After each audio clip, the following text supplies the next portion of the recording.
Hello friends, financial management की हमारी first class है जिसमें हम बात करने वाले हैं कैपिटलाइजेशन की कि कैपिटलाइजेशन क्या होता है।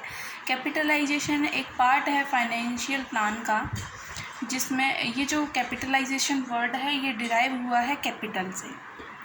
जनरली कैपिटलाइजेशन का मतलब क्या लगाया जाता है कि कितनी कैपिटल हम बिज़नेस में इन्वेस्ट कर रहे हैं, वो होता है कैपिटलाइजेशन। कैपिटलाइजेशन के लिए हमारे 3 व्यू हैं, एक है ब्रॉडर, एक है नैरो, एक है modern.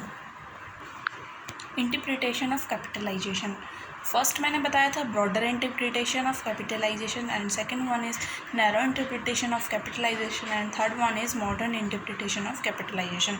Broader interpretation of capitalisation हमें क्या कहता है कि एस्टिमेट करना टोटल अमाउंट कि मतलब कि किसी बिज़नेस में कितने अमाउंट की ज़रूरत है, कितनी कैपिटल की रिक्वायर है और किन किन सिक्योरिटी से हमें वो पैसा लेना है और किस किस प्रपोर्शन में वो पैसा लेना है, that is capitalisation. Broader concept क्या कहता है कि कितनी अमाउंट की ज़रूरत है किसी भी बिज़नेस में कैपिटल की, और किस किस सिक्योरिटी से हमें कितना पैसा मिलेगा, शेयर से कितना हम लेंगे, डिबेंचर से हम कितना लेंगे, लोन से हम कितना लेंगे, बॉन्ड से हम कितना लेंगे, ठीक है। और थर्ड पॉइंट हमें बता रहा है कि किस किस रेशो में लेंगे, किससे कितना पैसा लेंगे। जैसे शेयर से लेंगे 2 लाख, डिबेंचर से लेंगे 1 लाख, तो कितना पैसा लेंगे। ये 3 मिलाकर हमारा क्या बनता है, कैपिटलाइजेशन। लेकिन जब हम देखें कि किस किस सिक्योरिटीज़ में हमें पैसा इन्वेस्ट करना है और किस किस रेशो में करना है, तो ये हो जाता है हमारा कैपिटल स्ट्रक्चर, हम इसको बोलते हैं कैपिटल स्ट्रक्चर। तो ब्रॉडर कॉन्सेप्ट हमें कैपिटलाइजेशन की अच्छी डेफिनेशन नहीं देता।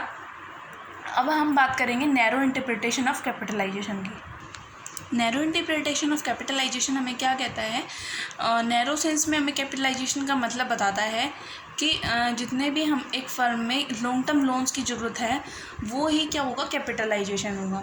इसके अनुसार कैपिटलाइजेशन में क्या क्या इंक्लूड होता है, पार वैल्यू होती है शेयर की, जैसे कि हमारे आपको पता होगा शेयर्स होते हैं equity shares and preference share, ठीक है। तो डिफरेंट टाइप्स ऑफ शेयर्स की par value, long terms loans होंगे एंड रिजर्व एंड सरप्लस होगा। कैपिटलाइजेशन में हम इन 3 चीज़ों का इंक्लूड करेंगे, par value of shares of different types, long term loans और reserve and surplus.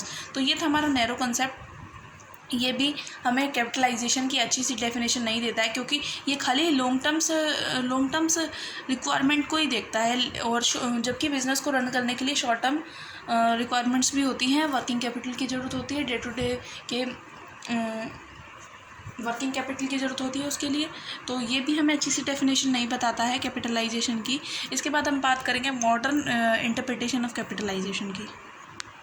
Modern concept हमें क्या बोलता है कि खाली लॉन्ग टर्म्स लोन को ही नहीं देखना, बट कि हमें लॉन्ग टर्म्स फंड्स को ही नहीं देखना, हमें खाली शॉर्ट टर्म फंड्स को भी देखना है कि हमें हमारे बिज़नेस या किसी भी बिज़नेस में कितने तो लॉन्ग टर्म फंड्स की ज़रूरत है और कितने शॉर्ट टर्म फंड्स की ज़रूरत है, ठीक है। इसके अनुसार कैपिटलाइजेशन में हम क्या क्या चीज़ इंक्लूड करते हैं, शेयर कैपिटल करते हैं, रिजर्व एंड सरप्लस करते हैं, लॉन्ग टर्म लोन्स करते हैं और short term loans and advances and creditors को इंक्लूड करते हैं। तो मॉडर्न कंसेप्ट के अंडर हम क्या क्या इंक्लूड करते हैं, share capital, reserve and surplus, long term loans, short term loans and advances and creditors.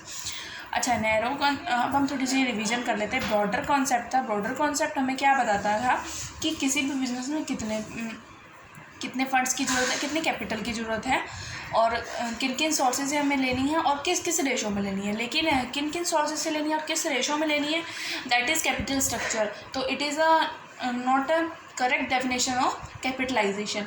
And second जो हमारा कंसेप्ट था, that is narrow concept. Narrow concept हमें क्या बोलता है कि केवल किसी बिज़नेस में हमें लॉन्ग टर्म फंड्स ही देखने हैं कि कितने लॉन्ग टर्म फंड्स रिक्वायर हैं किसी भी बिज़नेस में, दैट इज़ कैपिटलाइजेशन। इसके अकॉर्डिंग कैपिटलाइजेशन में क्या क्या इंक्लूड होता है, par value of share of debentures, long term loans and advances and reserve and surplus. जबकि मॉडर्न कंसेप्ट हमें क्या कहता है, ना ही लॉन्ग टर्म फंड्स बल्कि शॉर्ट टर्म फंड्स भी हमें इसमें इंक्लूड होते हैं कैपिटलाइजेशन में। इसके अकॉर्डिंग कैपिटलाइजेशन में क्या क्या इंक्लूड होता है, share capital, reserve and surplus, long term loans and short term loans and advances and creditors.